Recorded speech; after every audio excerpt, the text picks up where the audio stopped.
Hi, I'm Congresswoman Pramila Jayapal, and you are listening to Trust Me, I Know What I'm Doing. Yeah. My name is Abhay and I share conversations with talented and interesting individuals linked to the global Indian and South Asian community. It's informal and informative, adding insights to our evolving cultural expressions, where each person can proudly say, "Trust me, I know what I'm doing." Hi, everyone. On this episode of Trust Me, I Know What I'm Doing, I share a conversation with United States Congresswoman Pramila Jayapal. Stay tuned.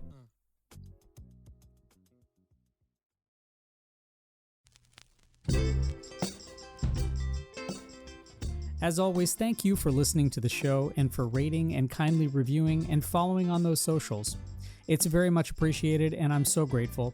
I've mentioned this before, but it really deserves repeating that one of our biggest demonstrations of trust in a free society is with our vote.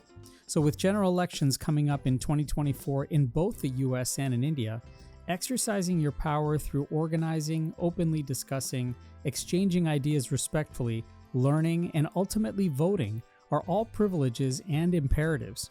So it was terrific to share a conversation with the first Indian American woman to serve in the US Congress, representing the 7th District in the state of Washington, Pramila Jayapal.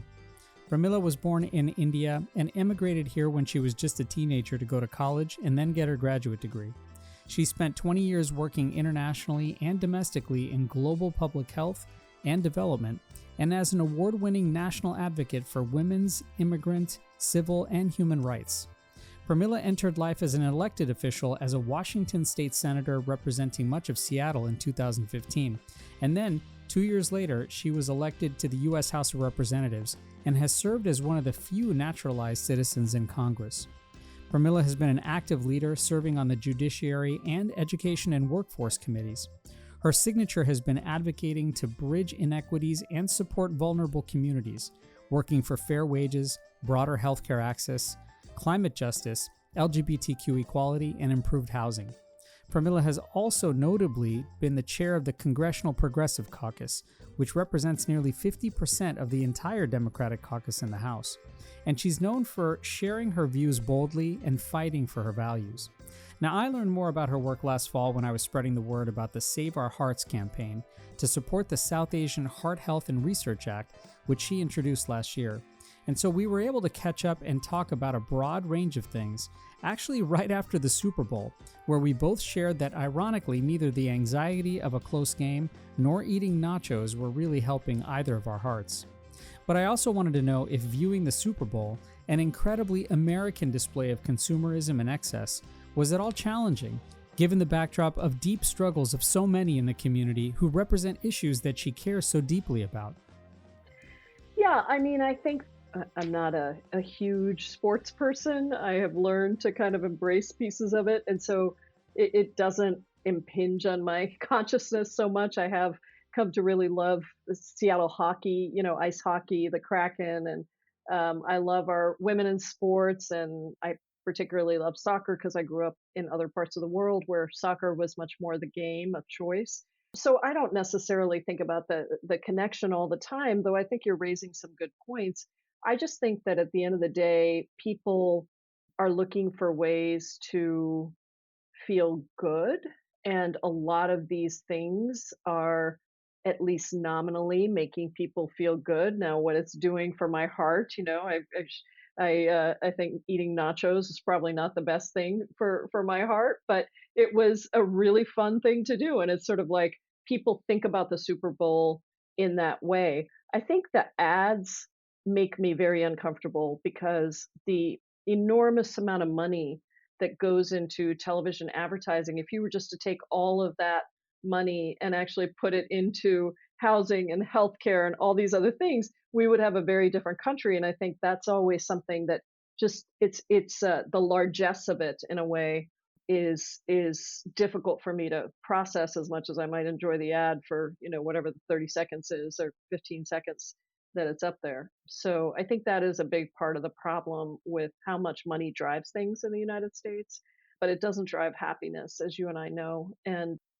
it doesn't drive health either necessarily, but certainly the inequities are much greater for people who are low income, who are low wealth, because they simply don't have the same kind of access. And that's the right word. I mean, largesse is kind of juxtaposing that is so tough on a not just a signature day where you see ads that are bombarded at you, but of course trying to then make policy and movement that is going to bridge some of those gaps. For Yeah. you as someone who is chairing the CPC and kind of leading progressives out there, what's then the strategy that you have to employ to get closer to bridging those gaps, almost closer to the finish line on the issues that we talked about, but then so many Yeah. others, climate justice and reproductive rights, especially in a very, very targeted election year. Yeah. Well, I always say that, people ask me what it means to be a progressive. And I always say being a progressive just means you are the first to the best and most just idea. And then you build the movement, and everyone comes along sometimes 10 years later. Yeah. I think about the minimum wage as a perfect example of that, where we were pushing for a $15 minimum wage. In fact, Seattle became the first major city a decade ago to pass a $15 minimum wage. And here we are still trying to get it at the federal level, but more and more states are implementing it, red and blue states, by the way. It's not a partisan thing. And so I think that is often, as progressives, we are out there in front. Student debt cancellation was something that we never could have dreamed of 5 years ago, but we were able to build the movement to get the president to cancel student debt, even though it got held up in the courts by Republicans. And even without that, he has canceled student debt for more than 4 million Americans across the country. So I think that a lot of our work is about the movement. It is about building the public pressure that allows people to change their worldview of what is possible. Because a lot of times we're told that politics is the art of the possible, which is true. But what people don't say is the possible is not static. It actually can move and be moved. And the limits of what defines a possible are often defined by what has happened in the past, but it doesn't mean that's where we have to be for the future. So, one of the great successes, I think, of the progressive movement was in 2020, in the lead up to the Biden administration and President Biden coming in as the president. We had these Biden Sanders unity task forces, and it was really to bring together the big tent of the Democratic Party. And I co-chaired the healthcare one with another wonderful Indian American, our Surgeon General, who's a dear friend of mine, Dr. Murthy. And we were able to kind of put together a set of things that we would want to move forward in a Biden presidency. Now, we got some of those things accomplished, not all of them.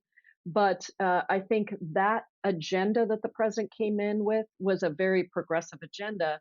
And we got a tremendous amount done in the first 2 years of his presidency that were progressive things. We didn't call it a progressive agenda, we called it the president's agenda. That was a very strategic thing to do. But if you look at the things that we accomplished, from real investments in infrastructure to the largest investment ever in taking on climate change, 40% for environmental justice, those are all things that were part and parcel of the progressive agenda that we were able to get across the finish line.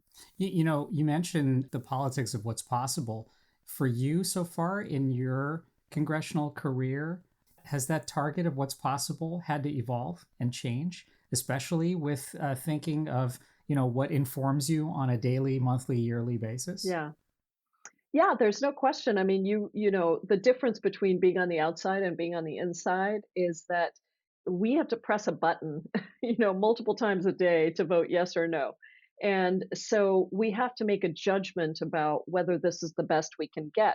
I think progressives, and I'm really proud of chairing the CPC and our role in Build Back Better, which the president has personally told me over and over again. He and I have actually become, close, even though we don't agree on everything. But he told me over and over again that it wouldn't have been possible without the CPC, without progressives and the progressive movement, and without the Progressive Caucus.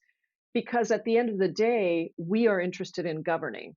So, did we get everything we wanted? No, we held the line on passing the infrastructure bill until we got Build Back Better.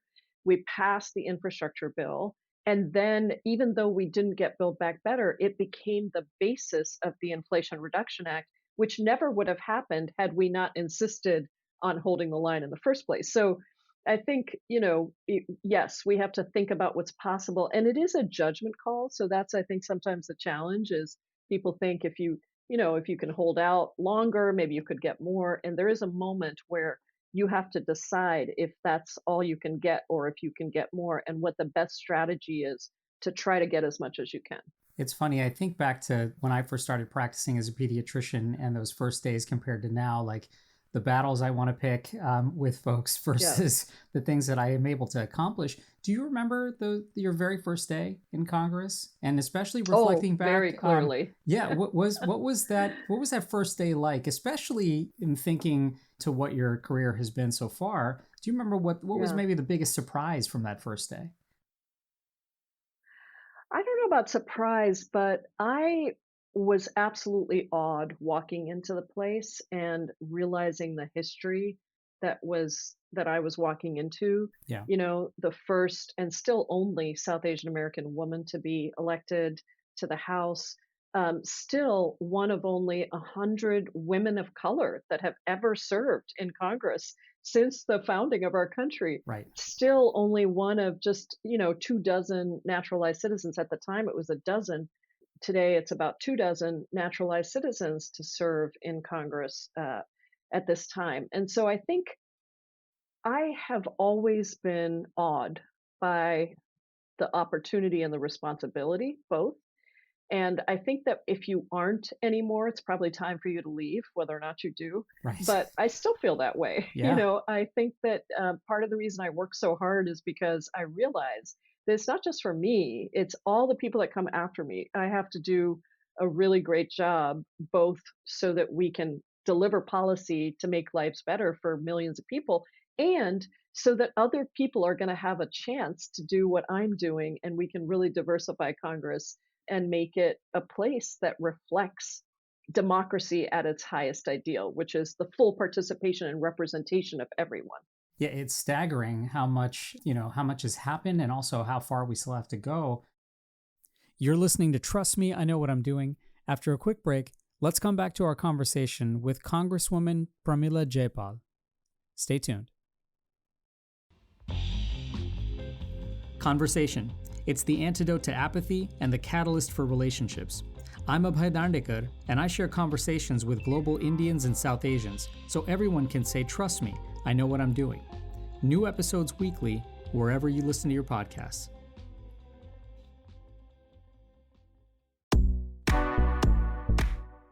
Hey, this is Cal Penn. I'm an actor, author, former public servant, and you're listening to Trust Me, I Know What I'm Doing.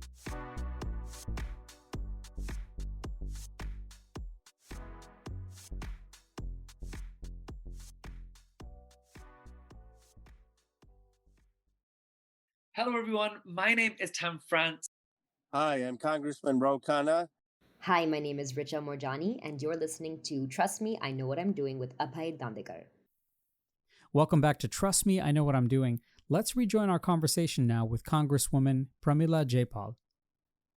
In thinking about the last 6 or 7 years now, juxtaposed from that kind of first sense of awe and that great spirit of responsibility and how much you've accomplished, what are perhaps some of the things you've had to maybe unlearn or relearn, particularly when so far as a congresswoman, but again, particularly as a woman of color, as someone who's representing those naturalized people? What are some of those kind of lessons or either learnings or unlearnings that you've maybe had to unpack?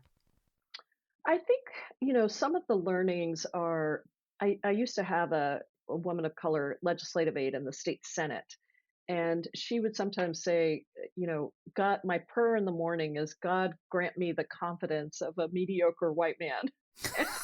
I I would often laugh at that, but I Yeah. think that there is a sense of sort of, I'm here, I know what I'm doing, I'm prepared, even though you can never be prepared completely, but really a sense of being willing to listen to yourself and your intuition. Because Mm. in politics, one of the things that I think is really important for me anyway is I am ambitious for what I want to achieve. I am not ambitious for the title.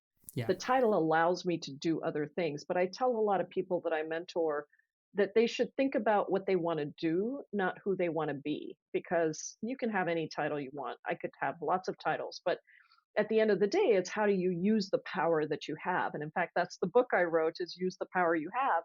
And so I think being able to, another lesson is assess all the places where you have power and then be strategic about how you use it. Power Yeah. is not bad in and of itself. It's about how you use it. And I think there are a lot of progressives out there who are like, oh no, I don't like power. I'm not powerful. No, I'm powerful. I like power. I like it if I can use it for other people. I also think, being prepared is something that I just remembered. One of the things I love about this job is I am learning stuff every day. I mean, stuff that I had no idea. I love that. I'm not daunted by what I don't know. Mm. I just want to get deeper into it and I want to figure it out and I want to understand it and know what I can do to make a difference. And so just that remembrance again of being willing to not know things and being excited and curious about learning them. I think those are all lessons that I've relearned and or applied in my time in Congress. And certainly, I mean, like the impact of that curiosity allows for, less rigidity, more action. Yeah. And you mentioned this idea of not only just wielding power, but having the next steps of what to do with that and making those sound decisions. Right. Unfortunately, of course, Congress doesn't enjoy a ton of popularity because sometimes from the public face, it's so hard to necessarily see movement and that things are getting actually done. From a public approval standpoint, maybe what are some of the misconceptions that you find the public has, but particularly about the idea of how much compromise actually does, or for that matter, doesn't happen? Yeah, well, a couple things on that. One is, people often are very favorable about their member of Congress, but not about Congress as a whole. So I Right. think that's an important distinction. And I think that discrepancy comes up because most people don't understand how the rules are structured in Congress. And that's why part of my push has been, don't just change the rulers, right, the people who are there in Congress making decisions. Of course, I'm a Democrat, so we want Democrats to win. So there's often a focus on who do we bring in, but you also have to change the rules. And one of the things, for example, that I didn't know before I came in, and I was pretty educated, I did not realize how much of a barrier the filibuster was. Mm. And of course, it's gotten to be more of a barrier as Congress has become more and more partisan, but it is really a structural disaster Yeah. for getting anything done. And so, and it's also a legacy of Jim Crow. I mean, it was really utilized to block segregation or to allow segregationists to continue the legacy of slavery and Jim Sure. Crow. And so I think, for people to understand in a very simplistic way, when I talk about the filibuster, I say there's this thing called the filibuster in the Senate. And basically, it allows 40% of senators, 40 senators who represent 11% of the country's population, to block anything, not just from being voted on, but from being debated. Right. And so, unless we change the filibuster, we're not going to be able to pass the things that the People's House passes because we have a simple majority. So, we can pass sensible gun reforms, we can pass the Equality Act, we can pass climate justice, we can pass, the codifying abortion, we can pass all these things. And then they go to the Senate, which is, I call it the graveyard where all good things go to die because of the filibuster. And most people in the country are like, I don't know what you're talking about. But when I explain that to them, they're like, oh. Yeah. And so what does that mean? It means we have to get 50 senators who are willing to get rid of the filibuster. So that's the next push, right? So that we can pass all these things that we're talking about. Well, and hopefully it means that as people not only just get more educated, but they mobilize, they register, they get people in there who are also willing to understand that, perhaps that ability to compromise, needs some machinery to be, moved a little bit. Just one quick thing on that. The interesting thing is that people talk a lot about how we don't have any bipartisan, we have very little bipartisanship, which by the way isn't true. We actually do. I do a lot of stuff with the other side. Strangely enough, even right now we're working on FISA reform and making sure that there's a warrant to spy on Americans. But also, if you got rid of the filibuster, I actually think we would have more bipartisan bills because right now we need 10 Republicans to do anything in the Senate. So 5 or 6 that are willing to go along are not going to do it because they know it's never going to go anywhere. So why take the risk on something more challenging? Whereas if we got rid of the filibuster, I think we would actually really promote bipartisanship in a new way because you wouldn't have this 10-person threshold and you would actually be able to get more and more people who would come along with you. Yeah, opening up more lanes for people who are kind of there, but able to make a little bit more risk. I want to ask something that, of course, has been hot in both the Senate and in the House these last couple of weeks. But you're someone who has a deep empathy for this. You're an immigrant yourself, and as you came to the U.S. as a teenager, and reflecting on some of those experiences now, at least, why is finding a solution to immigration and reforming our structures and really helping to solve problems at the border, why is this so elusive, for Congress to be able to act on this? It goes right back to what I just said. What has happened is immigration has been used as a political football primarily by Republicans for over 30 years. And Democrats, my critique of Democrats is we haven't stood up and tried to push for immigration reform when we had the shot, but we haven't had very many shots because of the filibuster. And so for 30 years, we've had a system that has had the same visa caps, the same numbers for how many people we let in as we did 30 years ago. And you know what's happened to the population of the world in that time. You know what's happened to the population of the United States in that time. And so the idea that we would have 8 million people not able to be processed in what we call the family backlog. These are family members who have applied for other family members and they have to wait 20 years. If you're from India, 20 years, Philippines, 25 years. Or on the employment side, if we have 2 million people who have jobs, who have employers who are willing to sponsor them, but they can't get their visas because of these arbitrary caps that have been put in place. And so what has happened is we've got a legal system that literally is not functioning. And you add on to that the fact that Republicans under Donald Trump really stripped resources away from all the agencies that process people. So we don't have enough people processing. We don't have enough immigration judges. We don't have enough asylum officers at the border. We have a legal system that's not working. And unless we actually fix that, we are not going to be able to stop undocumented migration across the southern border. There is an inverse relationship between legal pathways and the legal system working and undocumented migration across the southern border. And the more you increase legal pathways, the less undocumented migration you have. And for Americans, they just want to know that we have a legal, orderly process for people to get in. And we don't right now. And so that's what we need. It's not going to happen unless we have filibuster reform, because look at Lindsey Graham. He was part of the gang, it was called the Gang of Eight, that in 2013 passed a comprehensive bipartisan immigration reform bill, 68 bipartisan votes, if you can believe it. John Boehner was the Speaker of the House, Republican Speaker. He said, I'm not going to bring it to the floor because my extreme Republican Party doesn't want me to because they know it would pass. So he didn't bring it to the floor. Right. We put all this money into enforcement at the border, and none of it has worked because we don't actually reform the system that allows people to come to this country. You're listening to Trust Me, I Know What I'm Doing. After a quick break, we'll return to our conversation with Congresswoman Pramila Jayapal. Stay tuned. Every story told is a lesson learned, and every lesson learned is a story waiting to be told. I'm Abhay, and I share conversations with global Indians and South Asians so everyone can say, trust me, I know what I'm doing. New episodes weekly, wherever you listen to your podcasts.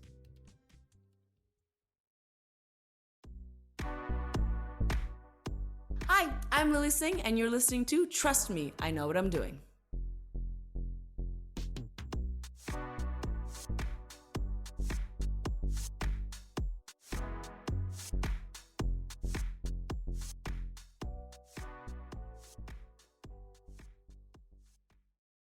I'm Prince Bojwani, CEO of Asana Voices.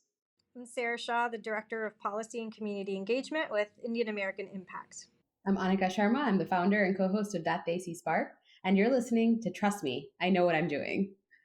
By the way, Prince, Sarah, and Annika have all spearheaded the Save Our Hearts campaign to advance South Asian heart health and research. So please take a look at the link in the show notes to learn more and have a listen to our discussion in episode 185. Let's now rejoin our conversation with Congresswoman Pramila Jayapal.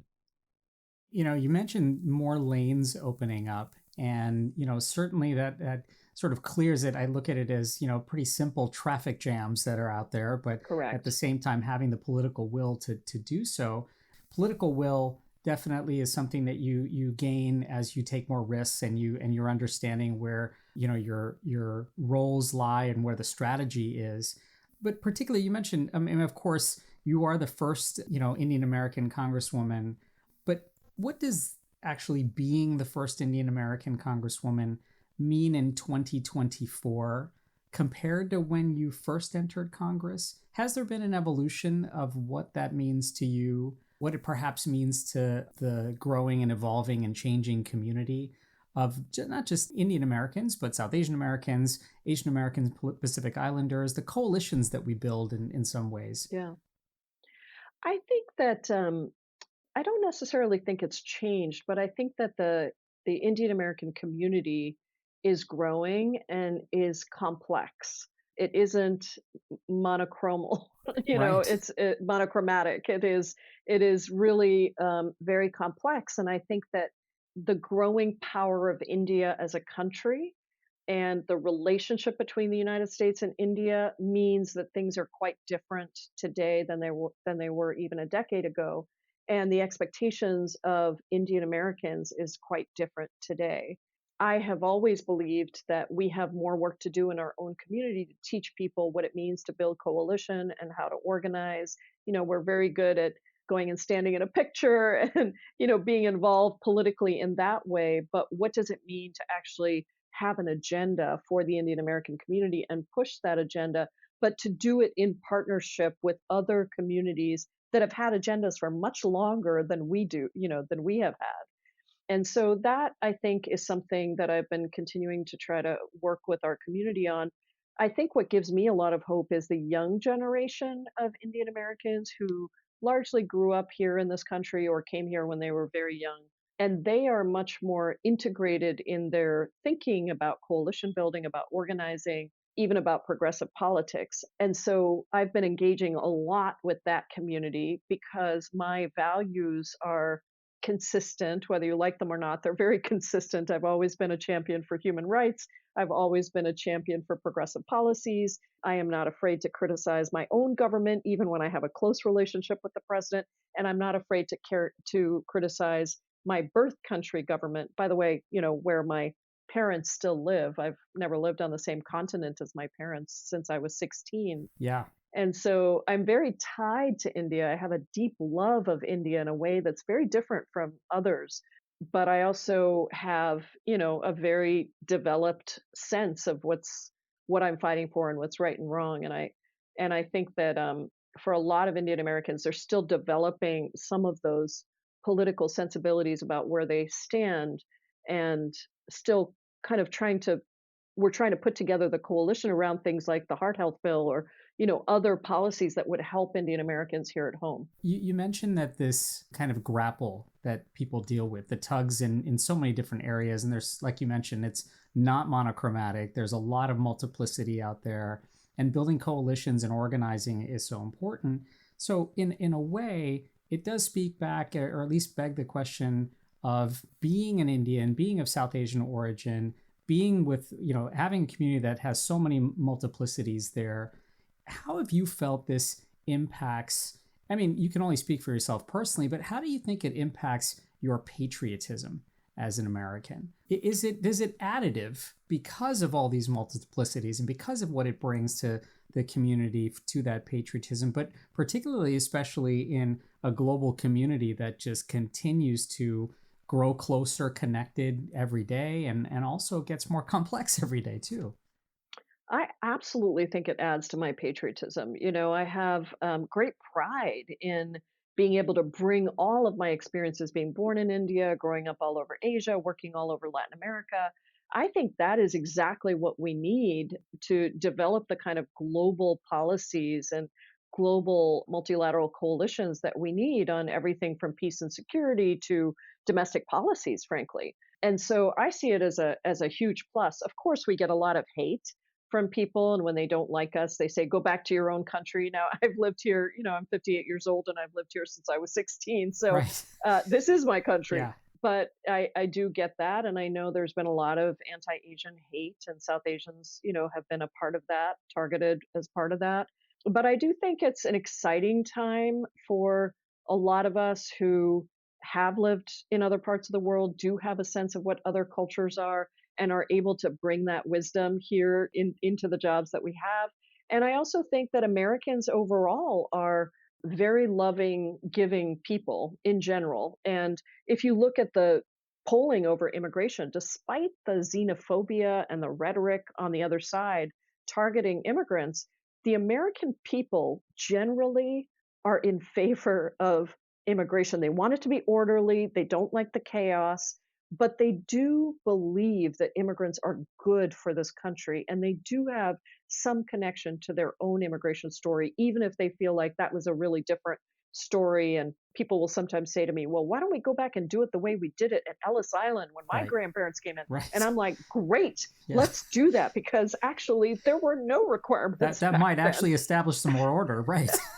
Well, and you mentioned, you mentioned your parents are still in India, and again, you're someone who's quite vocal in having agreements and disagreements and sticking to values in your way.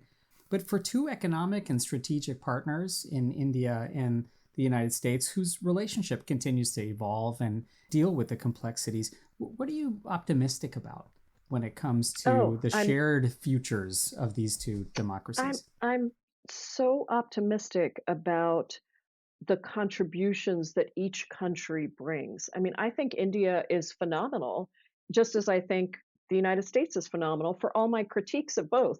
I think it's the people more than even any single government. It's the people that I think give me the greatest hope. And I see Indian Americans involved in every single sphere, from medicine to services to technology to politics. And in every sphere, I feel like there are some incredibly important contributions, and vice versa with Americans involved in India. I also think, by the way, that some of the history that I am so appreciative of that India brings. I'm a student of Mahatma Gandhi and the nonviolence movement, and I can't tell you how much it still comes up today when people come to my office and they see a picture of Gandhiji there on the wall next to a picture of His Holiness the Dalai Lama and me when I was able to go and visit. And I think that there are stories and legacies that India has that no other country in the world has. And I think that's true of the United States as well. And so it's the partnership that I think is so important. It makes me so proud to have been born in the world's largest democracy and to be a citizen and a member of Congress of the world's oldest democracy. I think one thing for sure is that we absolutely need to have much more narrative and storytelling to weave all that together. You've been such a wonderful steward and advocate for democratic values. And of course, the title of this is Trust Me, I Know What I'm Doing. But maybe that our ultimate show of trust as individuals in these democracies comes at the ballot box. So, as a leader, as a progressive, as a woman of color, as a parent, as a progressive, as someone who's shared that they've had an abortion, as the parent of a trans person, how do you continue to cultivate trust? And particularly, by the way, with people who may currently disagree with you? Yeah. Well, I'm very relational, and there's very few people I'm not willing to talk to. I will talk to anybody. I do believe in respectful dialogue, and so I think I won't talk to people who are disrespectful, but I will talk to people who are respectful and disagree, because I think that is the heart of what we do in this world, right? We talk to each other, and so that's really what I try to do. I do particularly focus on the younger generation because so many of them come to me. If I look at my fellows and my interns in the office, they're almost always Indian American young people, largely Indian American women, but also young men, who are just so excited to see me there and to know what it means for their future, right? It's not just that we're there, but it changes the possibilities for how people look at their futures. And so I think I'm intentional about wanting to mentor and be able to be present for the younger generation, but certainly with the older generation where there might be more challenges sometimes around how we see, the world. I also think that these are folks who have done amazing things even if we disagree, and I think being relational is the most important thing for me. It's human to human. And at the end of the day, look, it's a tough world, and I think being human is a courageous act in this day and age. And I think that if you can lead with your heart, if you can lead with your values, people might disagree with you, but at the end of the day, they still see you as somebody who cares about them. And that's really my goal. Well, as someone who's leading with our shared humanity at stake, and on top of that, really developing relationships, and definitely one of the mantras of this show is that conversation is the antidote to apathy. We're grateful for all you're doing. Congresswoman Jayapal, thank you so much for joining us for a few moments, and I hope we can chat again down the road. Thank you. What a beautiful conversation it was. Thanks for all you're doing to just increase conversation in this challenging but hopeful, possible world. Thank you so much, Congresswoman Jayapal. And more than ever, make it a point, please, to get out there, get active with your voice, and register to vote. And again, a big thanks for rating and reviewing and passing that word along to your friends and family about Trust Me, I Know What I'm Doing. Till next time, I'm Abhay Dandekar.